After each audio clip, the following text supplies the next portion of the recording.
الشیطان الرجیم بسم اللہ الرحمن الرحیم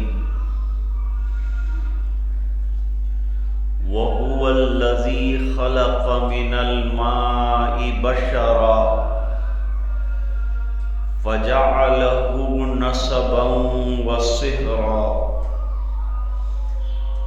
صدق اللہ العظیم۔ اللہم صل علی سیدنا محمد وعلی آل سیدنا محمد وبارک وسلم۔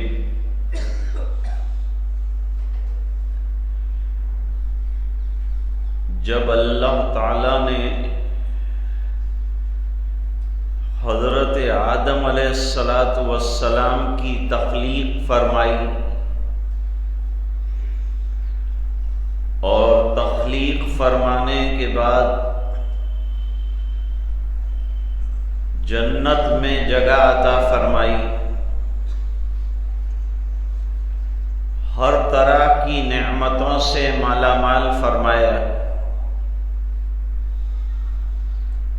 جنت میں ہر قسم کی نعمتیں دستیاب تھیں، لیکن پھر بھی حضرت آدم علیہ السلام بے قرار تھے، بے چین تھے۔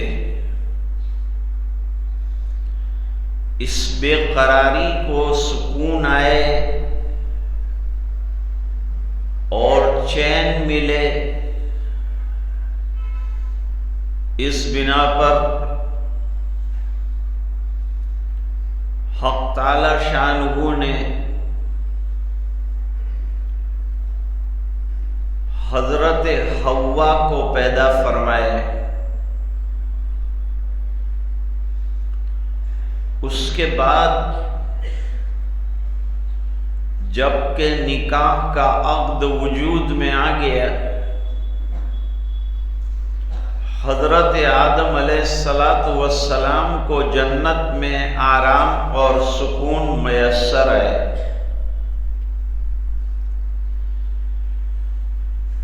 گویا پہلا نکاح جنت میں وجود پذیر ہوا ہے، اس کے بعد ایک مدت معینہ کے بعد اللہ تعالی نے حضرت آدم علیہ السلام کو دنیا میں بھیج دیا۔ دنیا کو آباد کرنا یہ مقدر میں اور ازل میں طے تھا۔ اس کے مطابق یہ دنیا میں تشریف لائے۔ دنیا میں آ جانے کے بعد پھر بے چینی اور پھر بے قراری تھی، تو حضرت حوا کو بھیج دیا، اور حضرت حوا کے آنے کے بعد اور نکاح کے منعقد ہونے کے بعد دنیا کی زندگی پرسکون ہو گئی۔ اس ازدواجی زندگی سے اور نکاح سے جو ازدواجی زندگی حاصل ہوتی ہے، اس سے حقیقی سکون اور اطمینان نصیب ہوتا ہے۔ اس بنا پر یہ انبیاء کرام کی سنت بھی ہے اور ایک عبادت بھی ہے، لیکن دنیا کی ازدواجی زندگی تب ہی کامیاب ہو سکتی ہے اور پرسکون ہو سکتی ہے جبکہ شوہر بیوی کا اور بیوی شوہر کی قدردان ہو۔ حدیث شریف میں فرمایا کہ اگر دنیا میں کسی انسان کو انسان کے سامنے سجدہ ریز ہونے کا حکم دیتا تو بیویوں کو حکم دیتا کہ وہ شوہروں کے سامنے سجدہ ریز ہوں، لیکن انسان کا سجدہ انسان کے سامنے جائز نہیں۔ لیکن اس حدیث سے یہ پتہ ضرور چلتا ہے کہ شوہر کی کس حد تک تابعداری اور اس کی خدمت کرنی چاہیے، کتنا خیال رکھنا چاہیے۔ ایک حدیث شریف میں فرمایا کہ جو عورت اس حالت میں دنیا سے جائے کہ اس کا شوہر اس سے راضی ہو اور اللہ تعالی بھی راضی ہوں، اس نے شوہر کا حق بھی ادا کیا، شوہر کو بھی خوش رکھا، اور حق تعالی شانہ کے جو حقوق ہیں وہ بھی بجا لائی، نمازوں کو ادا کیا، روزے ادا کیے، زکاتیں دی، جو فرائض تھے ان پر پوری طرح سے عمل کیا، تو اس عورت کے بارے میں اللہ تعالی فرشتوں سے فرمائیں گے کہ جس دروازے سے جنت کے یہ داخل ہونا چاہے اسے داخلے کی اجازت دی جائے۔ اس سے یہ پتہ چلا کہ شوہر کی خدمت اور اللہ کی اطاعت عورت کے لیے جنت کمانے کا بہترین ذریعہ ہے۔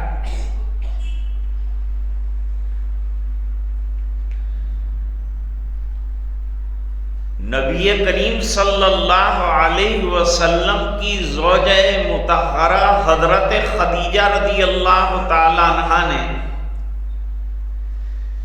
بڑی عمر ہونے کے باوجود نبی کریم صلی اللہ علیہ وسلم کی بے حد خدمت کی اور اپنے ہاتھوں سے خدمت انجام دی، اور خود نبی کریم صلی اللہ علیہ وسلم بھی بڑا خیال فرماتے تھے حضرت خدیجہ رضی اللہ تعالی عنہا کا اور ازواج مطہرات کا۔ روایتوں میں یہاں تک آتا ہے کہ حضرت عائشہ رضی اللہ تعالی عنہا گلاس سے جہاں ہونٹ لگا کر اور منہ لگا کر پیتی تھی، حضور پاک صلی اللہ علیہ وسلم وہ جگہ کو تلاش کرتے تھے اور وہاں سے پیتے تھے۔ قرآن کریم میں وَلِلرِّجَالِ عَلَيْهِنَّ دَرَجَةٌ، مردوں کا درجہ بھی بیان فرمایا ہے، اور عورتوں کے حقوق کے لیے شوہروں سے بھی کہا ہے وَعَاشِرُوهُنَّ بِالْمَعْرُوفِ، ان کے ساتھ حسن سلوک سے پیش آیا جائے، نرم گفتاری اختیار کی جائے۔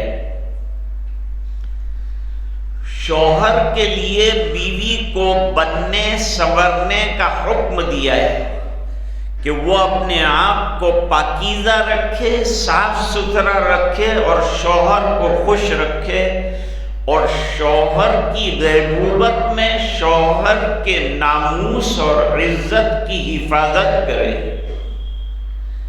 یہ خیال رکھنا ضروری ہے۔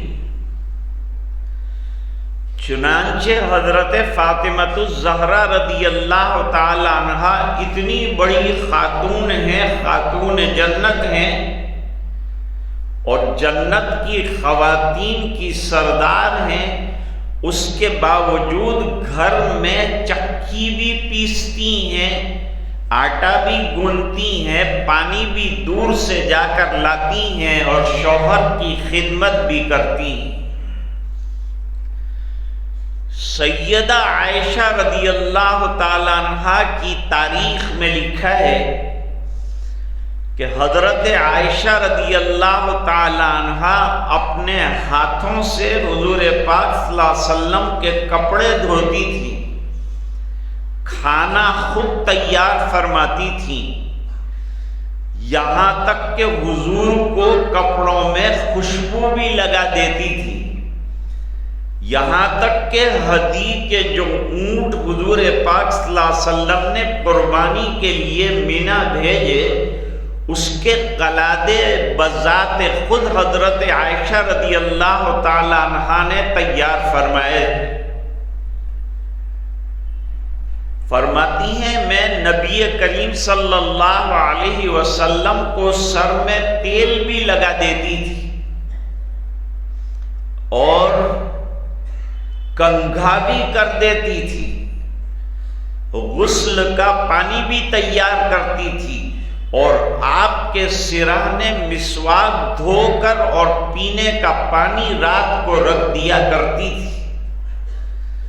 اتنی بڑی خاتون ہونے کے باوجود اور گھر میں خادمہ ہونے کے باوجود اتنی زبردست خدمت جو ہے وہ حضرت عائشہ رضی اللہ تعالی عنہا نے انجام دی ہے۔ عزت حضرت فاطمہ رضی اللہ تعالی عنہا نے جو دختر ہیں نبی کریم صلی اللہ علیہ وسلم کی اتنی بڑی خدمت انجام دی۔ حدیث شریف میں ایک واقعہ ذکر فرمایا، ایک بی بی جو ہے وہ اوپر رہتی تھی اور والد صاحب نیچے رہتے تھے، میاں بیوی اوپر رہتے تھے۔ شوہر کسی کام سے بیرون چلا گیا تو یہ کہہ کر گیا کہ جب تک میں نہ آؤں تو نیچے قدم مت رکھنا، نیچے مت جانا۔ اتفاق سے باپ بیمار ہو گئے تو یہ پریشان ہوئی کہ ابا کی تیمارداری کرنی ہے، خدمت کرنی ہے، تو کیا کیا جائے؟ حضور پاک صلی اللہ علیہ وسلم کو پوچھوایا کہ شوہر یہ فرما کر گئے ہیں کہ گھر سے سیڑھی سے نیچے نہ اترنا اور ابا بیمار ہے۔ فرمایا بی بی تم شوہر کی اطاعت جاری رکھو اور نیچے نہ اترو، یہاں تک کہ ابا جان سیریس ہو گئے اور انتقال کے قریب کیفیت پہنچ گئی، نزا کا عالم شروع ہو گیا، پھر کہلوایا گیا بیٹی کو کہ آپ کے ابا کی حالت اتنی خراب ہے۔ لیکن یہ فرما بردار بیوی نے پھر حضور پاک صلی اللہ علیہ وسلم کو یہ کیفیت کہلوائی۔ حضور نے کہا بہتر یہ ہے کہ نہ اترو، تمہارے شوہر کی بات مانو۔ پھر یہ خبر آئی کہ ابا کا انتقال ہو گیا ہے، کم سے کم ابا کو ایک مرتبہ دیکھنے کے لیے اور جنازہ اٹھ رہا ہے، آ جاؤ۔ پھر حضور پاک صلی اللہ علیہ وسلم کو کہلوایا، آپ نے فرمایا کہ بی بی شوہر کی اطاعت کرو، یہ تمہارے لیے اس سے بھی زیادہ بہتر ہے۔ جنازہ اٹھ گیا، انتقال ہو گیا۔ خواب میں کسی نے ابا جان کو دیکھا تو پوچھا کہ آپ کے ساتھ کیا معاملہ کیا گیا؟ جواب دیا میرے بیٹی کے نہ آنے اور صبر کرنے کی وجہ سے اللہ تعالیٰ نے میری مغفرت فرما دی۔ معلوم ہوا کہ شوہر کی اطاعت بہت بڑی چیز ہے، لیکن شوہروں کو بھی یہ خیال رکھنا چاہیے کہ جب انہوں نے اپنی ذات کو اپنے اصلی گھر سے الگ کر کے ایک دوسرے گھر میں شوہر کو اپنا لیا، ایک نئے مکان کو آباد کیا ہے اور اسے سجانے کی کوشش کے لیے اس نے بہت بڑی قربانی دی ہے، تو شوہر کو اس کی قربانی کا پاس و لحاظ کرنا چاہیے۔ حدیث شریف میں ہے کہ حضور پاک صلی اللہ علیہ وسلم کے بارے میں پوچھا گیا کہ آپ گھر میں کیا کرتے تھے؟ حضور پاک صلی اللہ علیہ وسلم کے بارے میں جواب دیا گیا، کان فی محنت اہلہ، گھر میں حضور پاک صلی اللہ علیہ وسلم بکری کا دودھ دوہتے تھے، کبھی چپل سی لیتے تھے، کبھی کپڑا سی لیتے تھے، گھر میں جھاڑو دیتے تھے اور گھر والوں کے ساتھ صفائی میں اور گھر کے کاموں میں مدد کرتے تھے۔ تو شوہر کو بیوی کے ساتھ گھر کے کاموں میں مدد کرنا چاہیے۔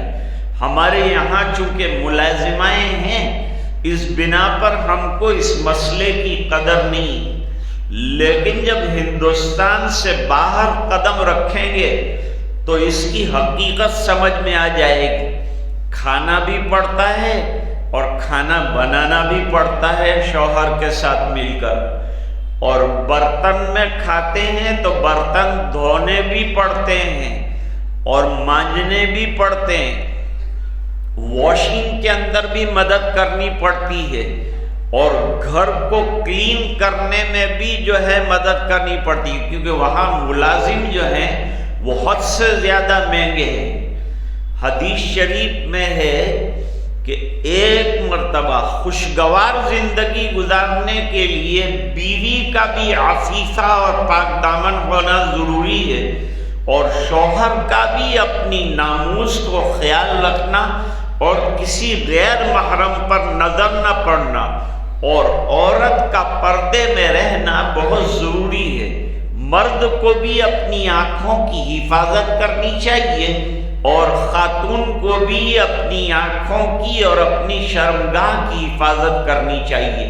اکثر اس معاملے میں عورتیں حد سے زیادہ کامیاب ہیں اور مردوں میں اس سلسلے میں کمی پائی جاتی ہے۔ نگاہوں کا بہت بڑا نقصان اور غیر محرم پر نگاہوں کا پڑنا، چونکہ وہ باہر نکلتے ہیں تو زیادہ وقوع پذیر ہوتا ہے، اس بنا پر ان کو زیادہ احتیاط کرنا ضروری ہے۔ حضور پاک صلی اللہ علیہ وسلم نے ایک سوال فرمایا تھا صحابہ کرام سے۔ سوال یہ کیا تھا کہ میرے صحابیوں یہ بتاؤ کہ مرد کے لیے کیا اچھا ہے اور عورت کے لیے کیا اچھا ہے۔ صحابہ کرام سوچتے رہے، حضور پاک صلی اللہ علیہ وسلم نے کوئی جواب عنایت نہیں فرمایا۔ حضرت علی رضی اللہ تعالیٰ عنہ گھر پر تشریف لے گئے، گھر پر بے چین تھے، بے قرار تھے، پریشان تھے۔ حضرت فاطمہ رضی اللہ تعالیٰ عنہ نے وجہ پوچھی کہ آج دربار رسول سے آنے کے بعد آپ فکر مند نظر آئے، کوئی وجہ؟ جواب دیا کہ وجہ اصلی یہ ہے کہ تمہارے ابا جان نے ایک سوال کیا تھا، وہ سوال کا جواب جو ہے وہ تلاش کر رہا ہوں، مل نہیں رہا ہے۔ مرد کے لیے اچھا کیا ہے اور بہتر کیا ہے؟ تو بہت سی چیزیں مرد کے لیے اچھی ہیں، بہت سی چیزیں خواتین کے لیے اچھی ہیں، لیکن ان تمام عمدہ چیزوں میں اچھی چیز کیا ہے؟ فرمایا حضرت فاطمہ رضی اللہ تعالی عنہا نے کہ اس کا جواب بڑا آسان ہے، اور جواب یہ ہے کہ مرد کے لیے بہتر یہ ہے کہ جان بوجھ کر کسی غیر محرم کے اوپر اس کی نظر نہ پڑے، اتفاق سے اگر نظر پڑ جائے تو اسے جھکا لیا جائے۔ آج دنیا کا بہت بڑا فتنہ نگاہوں کا فتنہ ہے، نگاہوں کے فتنے سے آدمی شرمگاہوں کے فتنے تک پہنچتا ہے، اس لیے اسلام نے نگاہوں پر بندھن لگایا۔ مرد کو یہ کہا قل للمؤمنین یغضوا من ابصارہم ویحفظوا فروجہم، اے نبی ایمان والے مردوں سے فرمائیے کہ وہ اپنی نگاہوں کی حفاظت کریں اور اس کے راستے سے شرمگاہ کی حفاظت کریں۔ اور ایمان والی خواتین کے لیے بھی قرآن کریم میں یہی تعمیل ہے اور یہی ارشاد فرمایا اور نصیحت فرمائی وَقُلْ لِلْمُؤْمِنَاتِ يَغْضُضْنَ مِنْ أَبْصَارِهِنَّ وَيَحْفَظْنَ فُرُوجَهُنَّ، اور اے نبی ایمان والی خواتین سے کہیں کہ وہ بھی پردہ رہے، عورت کو بلا ضرورت کے بازاروں میں نکلنے سے اور زمانے جاہلیت کی جو عریانیت اور ننگا پن ہے اس سے روکا گیا ہے۔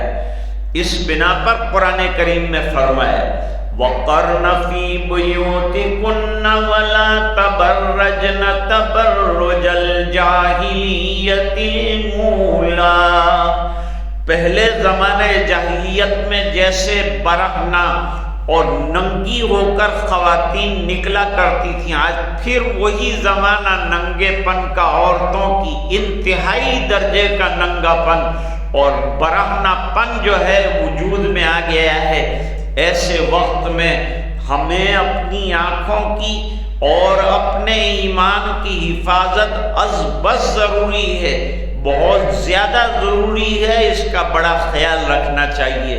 حضرت فاطمہ رضی اللہ تعالی عنہا نے فرمایا مرد کے لیے تو بہتر یہ ہے کہ کسی غیر محرم پر اس کی نظر نہ پڑے، اور عورت کے لیے بھی یہی بات بہتر ہے کہ غیر محرم پر اس کی نظر نہ پڑے۔ عورت کو پردے کا نظام دیا گیا ہے اور اس کے جسم کو چھپانے کی بات کہی گئی۔ اگر سنورنا ہے تو ہمارے حضرت شیخ الحدیث مولانا احمد اللہ صاحب رحمۃ اللہ علیہ فرماتے تھے کہ بیوی اگر اپنے شوہر کے لیے جائز بناؤ سنگار کر کے اس کے ساتھ خوش مزاجی کے ساتھ پیش آتی ہے تو اللہ خوش ہوتے ہیں، اللہ راضی ہوتے ہیں، ازدواجی زندگی پرسکون رہتی ہے، کامیاب رہتی ہے، اطمینان بخش رہتی ہے۔ تو عورت اپنے پردے کا پورا لحاظ کرے باہر نکلنے کے وقت، مرد اپنی آنکھوں کی حفاظت کرے، اور یہ خرابیاں جو زنا کی عام ہو رہی ہیں، اس زنا کی خرابیوں سے بچنے کے لیے سنت والا طریقہ اختیار کیا جائے۔ اور سنت والا طریقہ یہ ہے کہ نبی کریم صلی اللہ علیہ وسلم نے فرمایا النکاح من سنتی، نکاح میری سنت ہے اور سنت پر عمل کرنا عبادت ہے۔ اور ایک اور حدیث کے ٹکڑے میں فرمایا کہ فَمَن رَغِبَ عَن سُنَّتِي فَلَيْسَ مِنِّي، جو میری سنتوں سے اعراض کرے، میری سنتوں سے کٹ کر رہے، دور رہے، وہ جماعت مسلمین اور میری جماعت میں سے نہیں ہے۔ اللہ تعالی ہمیں عمل کرنے کی توفیق عطا فرمائے۔ آج بعد نماز جمعہ سنن و نوافل کے بعد 3 نکاح جو ہیں وہ پذیر ہو رہے ہیں، اسی کے سلسلے میں حاضری ہوئی تھی، تو اسی سلسلے میں یہ چند باتیں آپ کی خدمت میں عرض کی، ورنہ موجودہ حالات میں بہت سے مضامین ہیں جن کو ذکر کیا جا سکتا تھا، لیکن خوشگوار ازدواجی زندگی کے چند اصول میں نے آپ کے سامنے ذکر کیے ہیں۔ اللہ تعالی ہم سب کو اس میں کامیابی نصیب فرمائے اور عمل کرنے کی توفیق سعید عطا فرمائے۔ وآخر دعوانا ان الحمد للہ رب العالمین۔